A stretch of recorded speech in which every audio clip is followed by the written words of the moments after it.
Would you rather be sucked to death or would you rather be crushed to death? Please reply in the comments. Hello, YouTube! Today we're watching Nothing About the Mariana Trench is Normal, and here's why. I am very curious. The deep ocean, to me, is even scarier than space. We've explored it a lot less, and the deep waters, I think, probably more likely to kill you because it'll, like, crush you to death. Like that thing that happened. Anyway, let's see. Let's take a look. Imagine you're going down to the bottom of the I don't Mariana want to. Trench in a I already full don't want to. military-grade diving suit. You might think all you'd Can you? I don't. Even in a military-grade diving suit, you wouldn't survive, right? Like, is this not possible? I don't think you can. I don't think humans can get that deep. Like, I think the water pressure just like absolutely crushes you. see are some tiny creatures or just straight darkness. But what would actually happen is I guess it's like your it's a lungs would hypothetical. implode before you even reach the bottom. Yeah. You're cooked. Yeah. The pressure in the Mariana Yeah, you're cooked. Trench is the highest in the entire world, more than 1,000 times the pressure at the surface. And even the most advanced military-grade diving suit would have zero chance of saving you from collapsing in on yourself. And so only logically... Military grade just means it was made by the lowest bidder. Brutal. Yeah, no, I don't think there's no possible way to get down there, which is why we know so little about it, which is why it's scary. Who knows what could be down there? I could be down there. There should be essentially nothing capable of surviving here, right? Well, right. If you know anything about the horrors of the deep ocean, you already know this isn't what happens. In fact, most of the deep ocean doesn't just have life. It has some of the most gigantic life on Earth. You have massive sharks that have been alive at the same time Isaac Newton was. Squids bigger than sharks live down there? buses, and all the other real-life gigantism horrors you could imagine. But They're the just Mariana like... Trench isn't just the deep ocean. It's the deepest point on the entire Earth. So what actually exists all the way down there? To understand the Mariana Trench, we first have to take a look at where it even starts. The Mariana Trench... It's like, it's so dark down there that it's like an extra layer of ocean. Sharks live there? Well, sharks have lungs, right? Well, I guess not like air lungs. Right. I guess. Oh, man. It's around 10,984 meters deep, but this is measured from the ocean's surface. It's where I keep my goon cave so no one knows my shame. Same. Stay out of my goon cave. That's where I'm putting it. I don't want anyone to know what's in there. It's got to be buried deep in the ocean. The actual trench starts about 5,000 meters below sea level, which is the upper rim of the trench. Everything above the Mariana Trench is actually super normal, which would make sense since it's just the open ocean above. In fact, anything floating there, whether it's a fish or a human, wouldn't even know they're above the deepest spot in the entire world. That's the scary part. Isn't that the scary part of like being in the open ocean, is that there could be anything underneath you and you'd have no idea? Have you guys seen those like genre of images where it's like a boat or like even a person in like an inner tube, you know, like Jaws style, is like floating above like the deep dark ocean? They could be underground too. Like that's true. But then there's like a layer of like dirt between us, you know? In the water, there's nothing between you and what's down there. The trench is so deep that if you took Mount Everest and plunged it upside down into the middle of the ocean, its tip would still fall about 7,000 feet short of the trench's bottom, called the Challenger Deep. And this place is so impossibly remote. Why would they call it the Challenger Deep? They're like daring people to get down there, right? They're like, oh, you could never survive in the Challenger Deep. You would die down there. You're not strong enough. Like, I'm going to challenge the ocean. No, I'm not. Not me. Bet? No, I'm not going. The only 22 people in all of human history have ever reached it. Which, to put in comparison, even more people have flown to the moon. So what? How'd they get down there? How did they get down there? 22 people did it? What would it take to get to the bottom? Well, to get there, you'd have to pass through every layer of the ocean. Unfortunately, the epipelagic zone is the first layer, and the only zone you could even make it into. It's about Oh. 200 meters, and you could survive the top part of it since that extends towards the surface. But even getting to the Hooray. bottom of the zone is close to impossible. After about 200 meters, you'd reach the mesopelagic zone. Then how'd they the get same depth lower? where the deepest freedive record ever was set at 214 meters with a wetsuit. This is only the top of the mesopelagic. That's like, I don't know. It's so scary to me to go like underwater like that. It feels like I know it's not true, but it feels like you'd have better odds surviving in space, right? Maybe it is true. Well, I think you would, without oxygen, you would die in space and you would also die at the bottom of the ocean. But in one of them, you would die by getting all the air sucked out of your lungs, and then the other one, you would die by getting crushed. What do you guys think is more preferable? Would you rather be sucked to death or would you rather be crushed to death? Please reply in the comments. Pelagic zone though, and no human freediving would ever be capable of reaching the bottom of the zone, which goes to around 1,000 meters. The pressure here is around 100 times heavier than at the surface, and you'd probably die instantly. Kinda scary Right. since this is only the second zone, but I guess that's a deep ocean for you. Below there is the bath. Crush would be instant, but so would freezing in space. I don't know if you freeze instantly in space, do you? If you get like sucked out.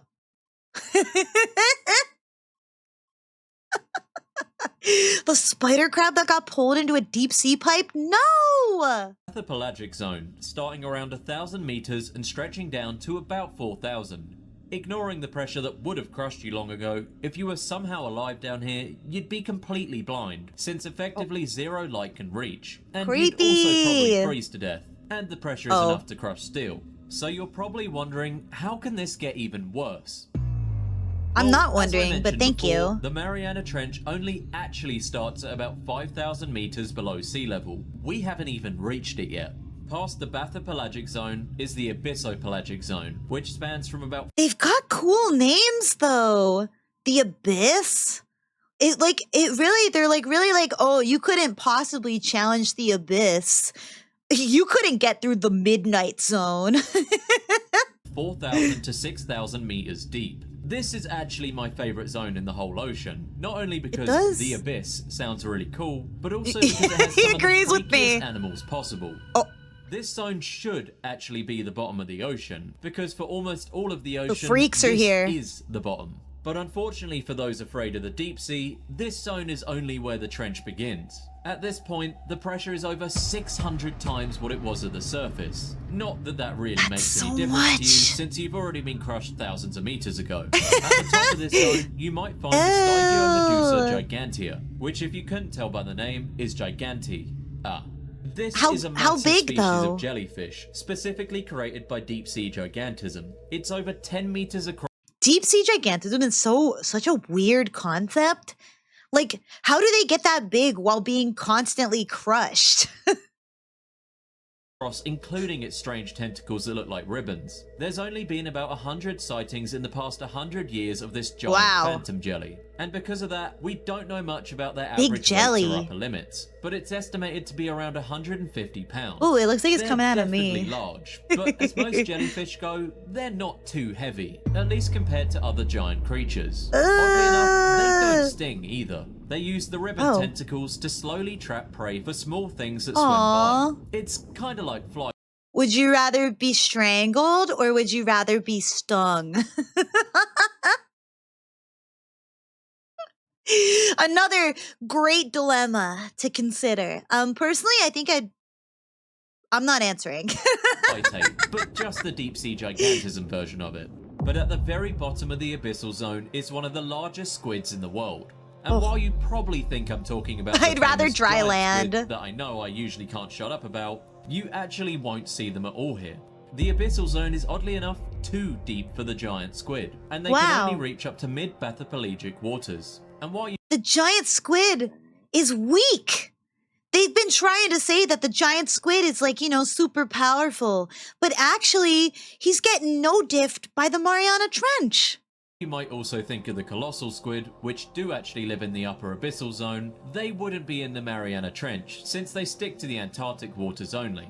But what you would find here is something even stranger. The magma pinna. I also known hate as the big that. fin squid. If you saw our video on the creepiest squids, you'd know that, at least in my opinion, I this is hate by far the that. creepiest squid in the world. Well, that we currently know of. While it's unlikely to be Ew. as dangerous as an actual tank like a It does. It looks like those like depictions of viruses where they have like the weird pill body with like a bunch of dangly, like the little dangly legs or whatever. I hate it. Thanks, I hate it. colossal squid, it's just plain unsettling to look at. I'm not fully sure why its tentacles are stretched like that, why it sometimes just hovers, and honestly, most marine biologists don't really know either.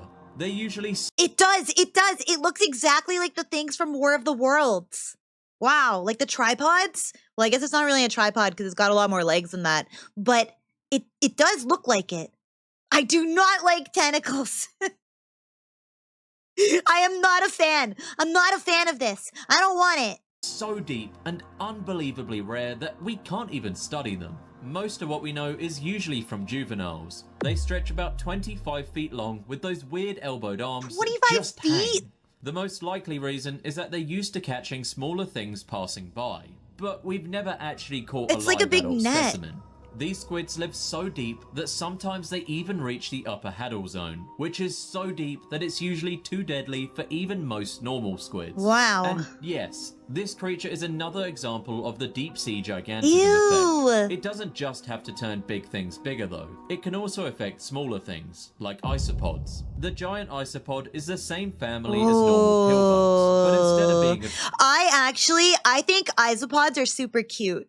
I think the giant isopod is super, super cute, actually. I think, look at these little guys. They've got like little fins. I know, I want to pet them. They look like they would be super cute. few millimeters, Like to have. they're closer to 20 inches across. They're just like Smaller cute than little people, guys. Sure, but massive for isopods. They're usually near the upper abyssal though. They have and like while a you cute might little think it face could be possible too. for them to go deeper into the Hadal Zone, it's not. Sentient lobster tails, true. Look at his cool face. What do you say? I want sunglasses like the giant isopod eyes. Me too.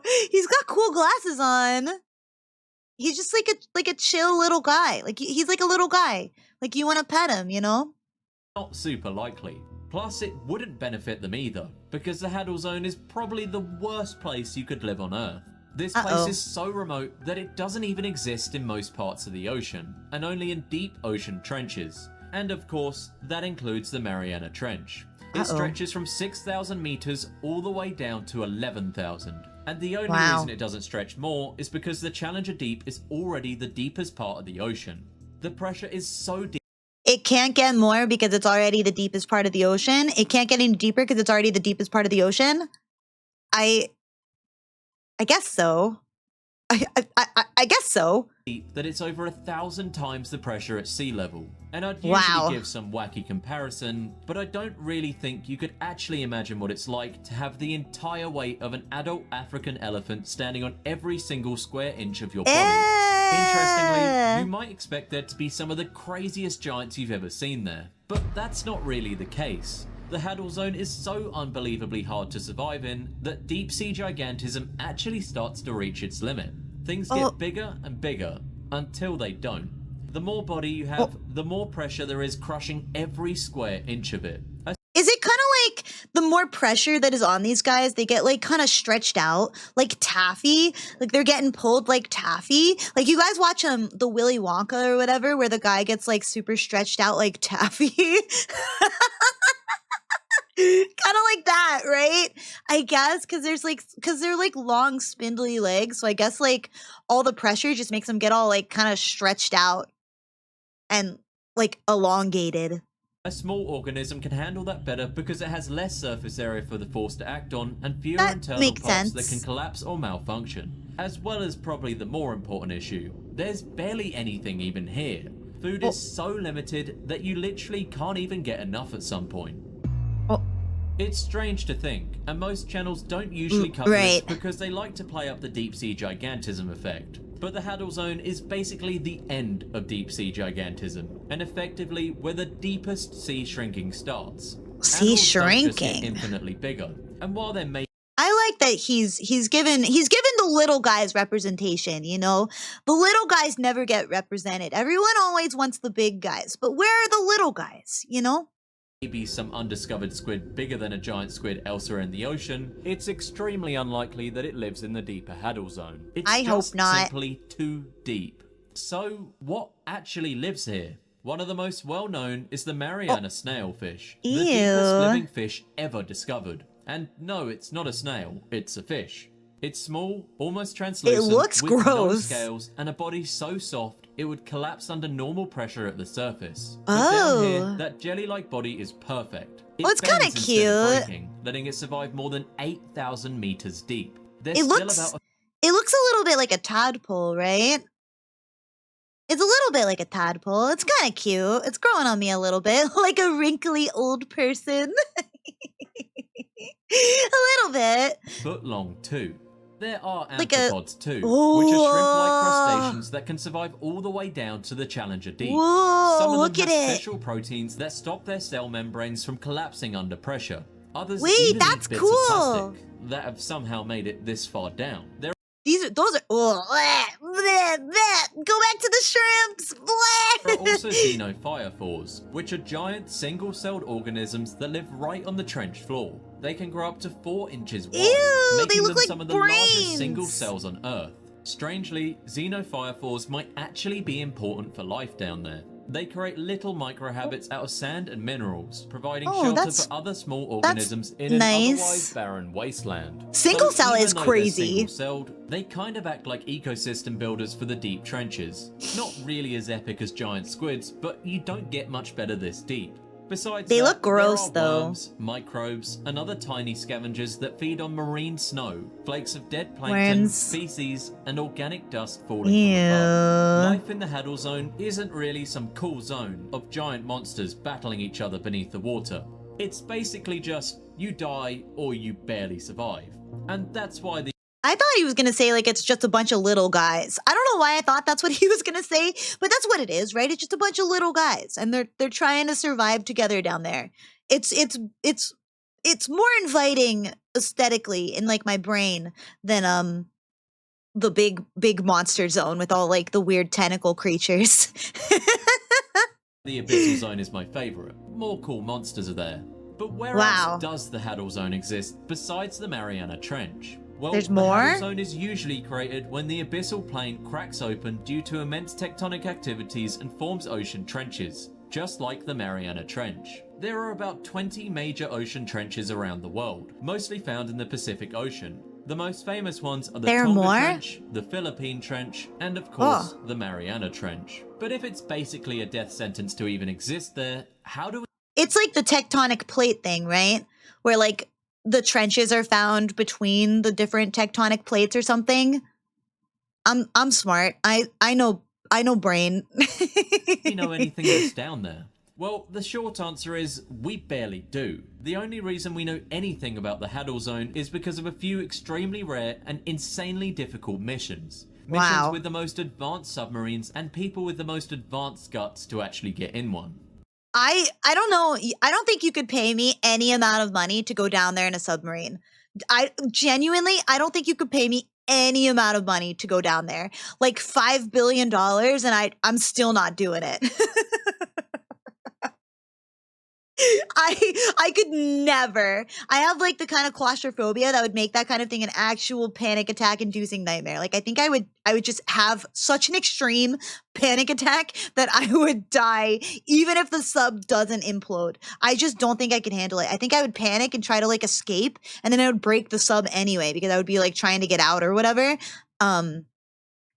No, not even for $5 billion. I couldn't do it. I could not do it. For that kind of money, I would. I just don't think I could. The submarine would be fine until you'd shoot through the walls. Yeah, that's what I'm doing. I would be freaking out. I was like, I gotta get out of here. I gotta get out of here. I gotta get out of here. And then I would break down the walls and then crush us all. I don't think I could do it. Most submarines can't even come close to I'm reaching not brave the bottom enough. of the Mariana Trench. Even advanced military subs like nuclear attack submarines max at 600 meters. You're not making it to 6,000, yet alone 11,000. No way. Submarines here are designed basically to be a pressure As a crystal, are you more durable? Crystals are actually pretty fragile. We're pretty fragile rocks, you know? I feel like I couldn't survive down there. my crystal body would shatter apart. Even inside of a submarine, it would just like snap. The worst part of subs would be having to get your ears punctured. Right. The pressure. It's making me cringe to think about. Proof capsule and not much else. The first humans to ever make it all the way down were Jacques Piccard and Don Walsh in 1960. Yeah, I would be crushed down into like a diamond. I would become a diamond, but I would be like a little tiny diamond. Just like the most money ever. Jackies. Yeah, Jackies. These guys got it though. These guys brave men. I truly probably doing it for the love of the game. I don't know. Inside a submersible called the Treacle. Imagine being in a steel ball barely big enough for 2 people. Lowered almost 11 kilometers into total darkness. Not even sure if the hull would hold, because it's 1960s tech. At around 10,900 meters deep, one of their outer windows cracked under the pressure, which personally would have made me pee myself, but somehow they made it.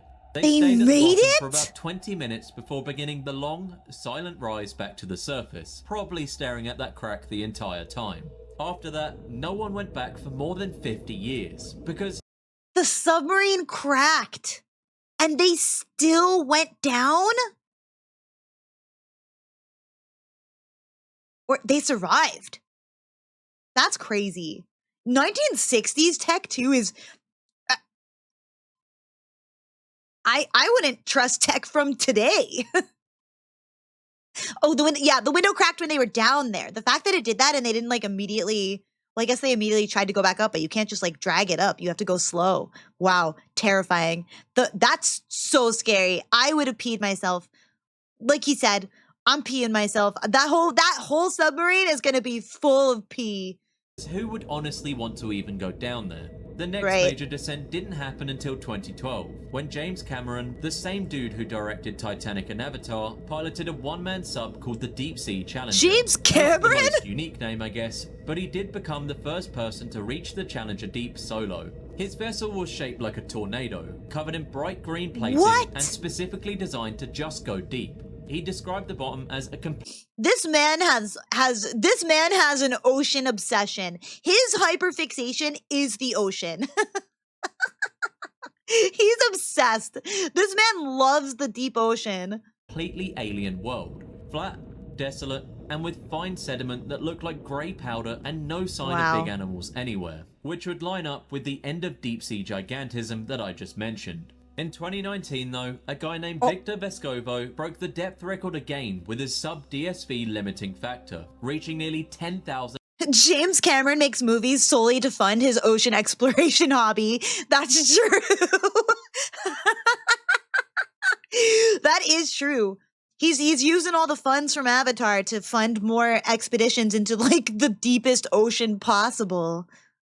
928 meters, which granted crazy is only man. about 20 meters deeper than James Cameron did, but I guess he really wanted that record. Unlike earlier dives, his mission wasn't just to go down and come back up, it was to explore, and probably also to beat James Cameron's record, but he didn't say that. He spent hours mapping the seafloor and filming some of the most extreme creatures ever caught on camera. He again found plastic waste at the very bottom. Most of what we know today. That's crazy. The fact that we can't survive down there, but like a plastic bag can get all the way down to the bottom of the Mariana Trench. Crazy. Human impact on the world. It doesn't actually come from humans going down there though. It comes from ROVs and landers. Scientists drop them into the trench and they slowly sink for hours before finally reaching the bottom. These machines carry cameras, sensors, and bait traps. Evil and sometimes shark. even robotic arms that can collect samples. The pressure-resistant casings on these cameras are made from titanium and thick glass. Look at that shark. That shark wants to eat that capsule so bad. That shark wants to kill that robot. I'm on the shark side. Kill the robot. Get the robot. Eat it. Chomp it. Get some tasty metal snack. And if they fail, they implode instantly. And even with all that tech, the success rate is low. The trenches are pitch black, freezing cold, and full of fine sediment that clouds up instantly when disturbed. Most of the footage we get is shaky, grainy, and lasts only minutes, but it's enough to reveal that the Hadal Zone isn't completely dead. Most new missions end up revealing something new, because it's just so hard to find things when you're down there. But so far, we haven't encountered any super giants down in the Hadal Zone. And sorry for any lovers of sea monsters, probably never will. Trenches like the I think, honestly, personally, I think if sea monsters do exist, which like maybe they do exist, who knows, they would be in the more shallow waters. Not like shallow, but like they wouldn't be in the Mariana Trench, you know? They would be in like the slightly above the Mariana Trench where like the big evil spider squid or whatever was, you know? Of course they exist. Have you ever seen a medieval map? True. The Mariana Trench aren't really meant to be the deep ocean. They're the deepest parts of the ocean, places so inhospitable that they're only created by tectonics in the earth. They weren't even designed to store the monsters of the abyss. They just store anything that can endure. Thank you guys for watching, and if you do want to learn about how evolution made the real monsters of the abyss, check out this video here. Wow. It's free real estate, true. The ocean is free real estate. Godzilla can go wherever he wants to go. I feel like Godzilla would live in the abyss zone, not even in like the all the way down into the trench. He would live in the abyss zone, you know? That's where I think Godzilla lives. Doesn't he canonically live in the Mariana Trench though? Isn't that like where he climbs out of? Where does he climb out of? I don't actually know. I don't know Godzilla. I don't know where Godzilla was born. Is Godzilla a girl? Godzilla's a girl? Was that in the new one? It depends. Only American Godzilla is a girl. I see. I understand. Godzilla playing chess with the Kraken. The big Kraken from Pirates of the Caribbean. There we go. Is Mothra a man? I think Mothra is a girl. I think Mothra is always a girl.